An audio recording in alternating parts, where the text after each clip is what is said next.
Ada satu kebiasaan yang diam-diam mencuri waktu kita, menguras energi, dan mengikis ketenangan tanpa suara.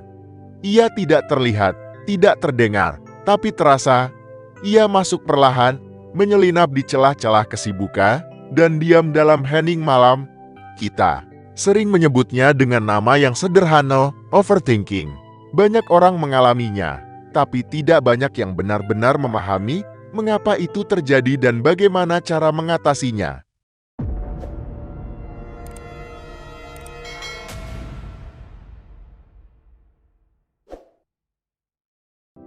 Overthinking bukan sekadar kebiasaan berpikir terlalu banyak. Ia adalah kondisi ketika otak kita terjebak dalam putaran analisis, kekhawatiran, penyesalan, atau ketakutan akan sesuatu yang sebenarnya belum atau bahkan tidak akan terjadi.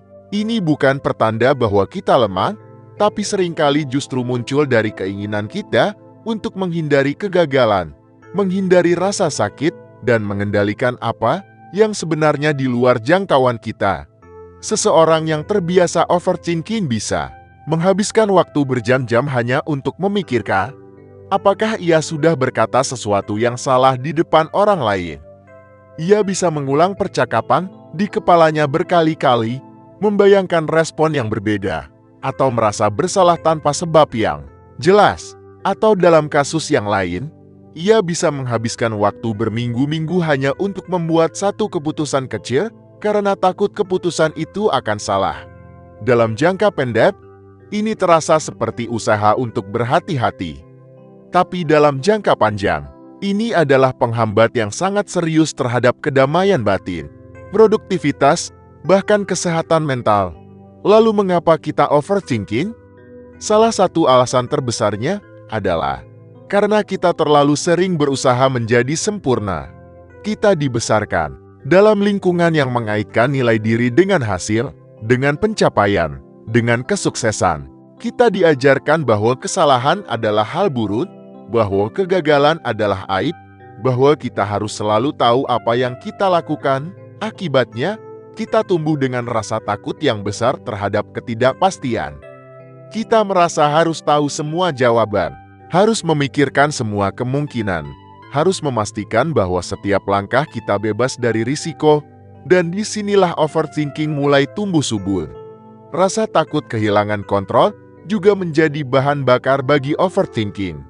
Kita ingin bisa mengendalikan bagaimana orang memandang kita, bagaimana masa depan akan berjalan, bagaimana hasil dari keputusan kita nanti. Padahal kenyataan hidup selalu dipenuhi ketidakpastian.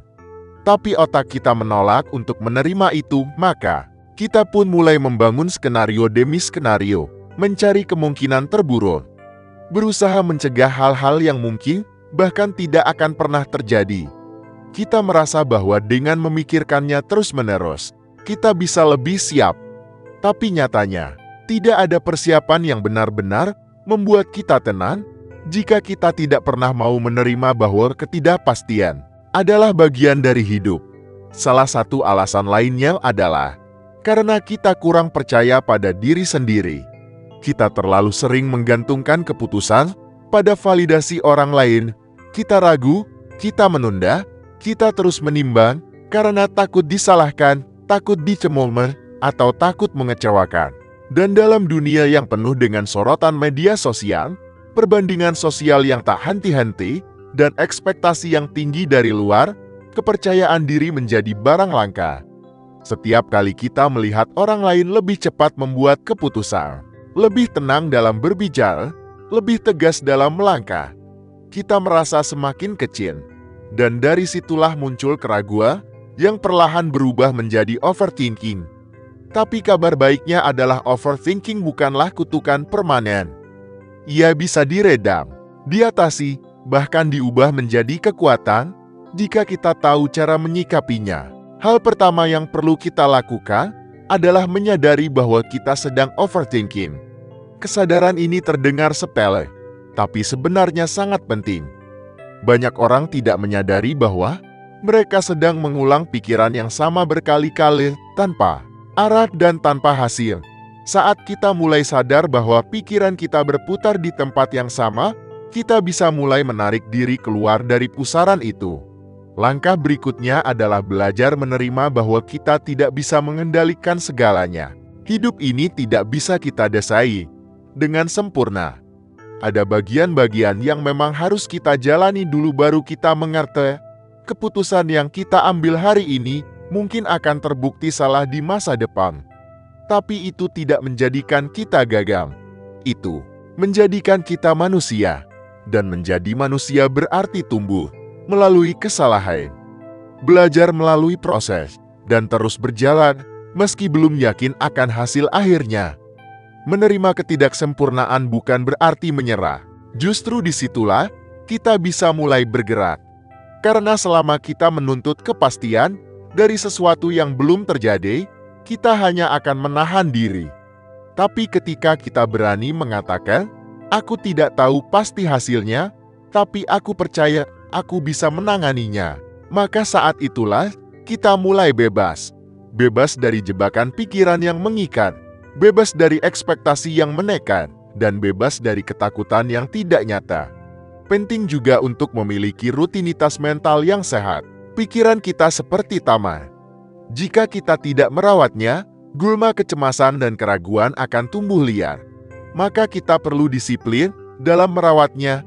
Salah satu cara yang paling sederhana dan efektif adalah dengan menuliskan isi pikiran.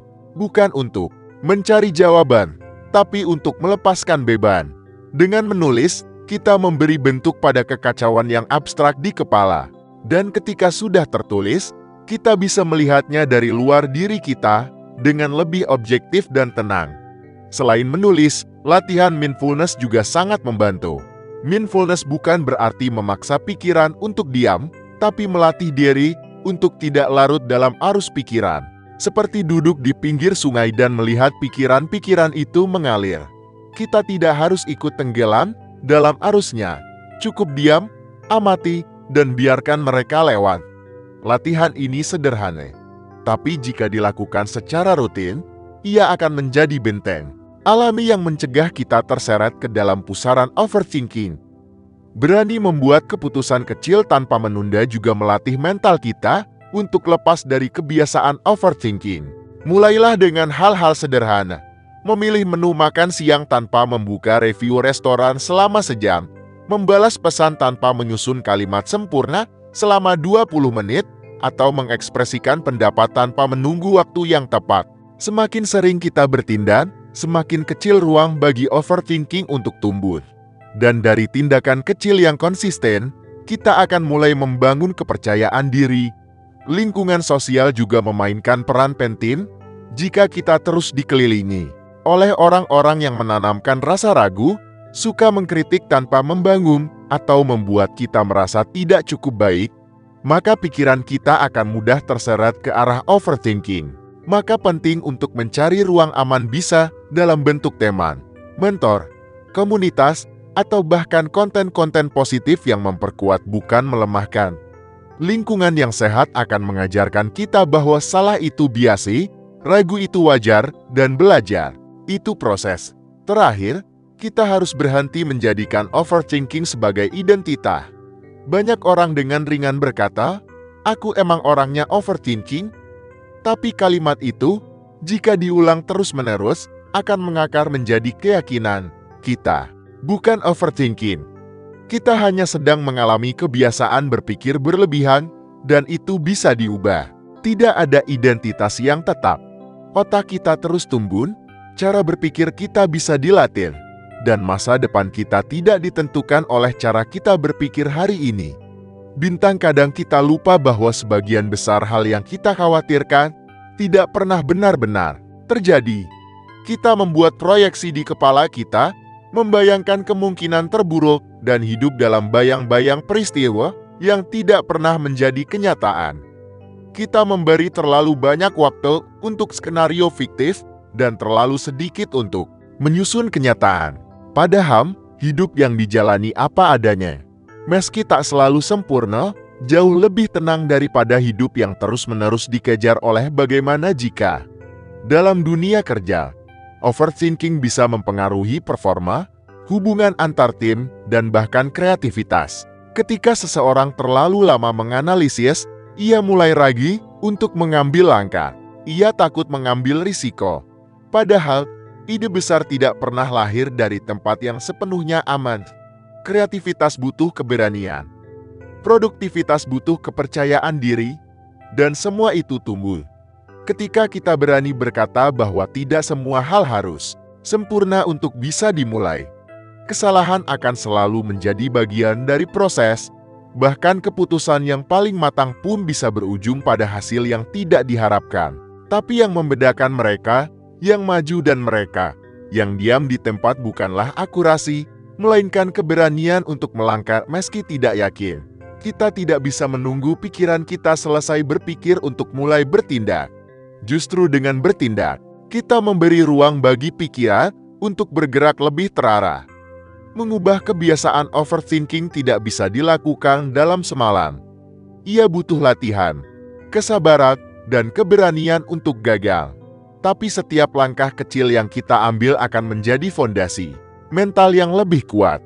Setiap kali kita memilih untuk tidak terjebak dalam keraguan, setiap kali kita memilih untuk bergerak meski ragu, kita sedang membangun versi diri yang lebih tangguh. Overthinking akan selalu datang, terutama di saat-saat penting. Tapi jika kita tahu cara menanggapinya, kita tidak akan lagi terjebak di dalamnya. Kita akan mulai bisa berkata, "Aku tahu aku sedang overthinking. Tapi aku tidak harus mempercayai semua yang dipikirkan otakku." Dengan kesadaran ini, kita bisa mengambil alih kemudi hidup kita sendiri. Dan di akhirnya, kita akan belajar bahwa pikiran adalah alat, bukan penentu nasib. Kita yang memegang kendali, bukan sebaliknya. Selama kita terus melatih diri untuk fokus pada tindakan nyata, menerima ketidaksempurnaan, dan memberi ruang pada diri untuk gagal dan belajar, maka overthinking tidak akan lagi menjadi musuh, tapi justru menjadi sinyal bahwa kita peduli, dan itu bukan kelemahan. Itu adalah kekuatan yang sedang menunggu untuk diarahkan dengan bijak. Pada akhirnya, overthinking adalah sesuatu yang manusiawi. Ia datang dari kecemasan kita akan masa depan, dari trauma masa lalu, dari hasrat untuk melakukan yang terbaik, dan dari ketakutan akan kesalahan. Tapi hidup ini bukan tentang menjadi sempurna, melainkan tentang belajar berjalan, meski kadang masih ragu. Bukan tentang memastikan semuanya benar, tapi tentang berani mengambil langkah dan memperbaiki di tengah jalan. Kita tidak akan pernah bisa menghilangkan pikiran-pikiran yang datang tiba-tiba. Tapi kita bisa belajar untuk tidak membiarkannya menguasai hidup kita. Kita bisa memilih untuk hidup dengan kesadaran, bukan dengan ketakutan. Kita bisa melatih diri untuk bertindak walau pikiran belum tuntas. Dan yang terpenting, kita bisa menciptakan ruang dalam diri kita sendiri, ruang untuk memahami, memaafkan, dan melanjutkan langkah tanpa beban berlebih. Jadi, jika malam ini kamu masih sibuk memikirkan hal yang belum tentu terjadi, tarik napas perlahan. Ingatkan diri bahwa tidak semua pertanyaan harus dijawab sekarang, tidak semua skenario harus diselesaikan hari ini. Karena terkadang, ketenangan datang bukan dari menemukan jawaban, tapi dari keberanian untuk menerima bahwa tidak semua harus diketahui. Kita bisa mengendalikan arah hidup kita, bukan dengan mematikan pikiran, tapi dengan memimpin pikiran kita ke tempat yang lebih jernih. Dan ketika itu terjadi, overthinking bukan lagi musuh, melainkan sinyal bahwa kita siap tumbuh. Pelan-pelan, kita akan jadi pribadi yang tidak hanya berpikir, tapi juga bergerak. Bukan karena kita yakin semuanya akan sempurna, tapi karena kita tahu keberanian itu dimulai dari langkah pertama, meskipun langkah itu belum sepenuhnya pasti. Terima kasih telah menyimak sampai akhir. Jika kamu merasa video ini menyentuh, membantu, atau mewakili isi pikiranmu, jangan lupa untuk bagikan ke mereka yang kamu sayangi. Karena terkadang, satu pesan sederhana bisa mengubah hari seseorang. Sampai jumpa di video berikutnya, dan ingat, kamu tidak sendirian. Hiduplah dengan tenang, bertindaklah dengan percaya diri, dan biarkan pikiranmu menjadi sahabat, bukan penghalang.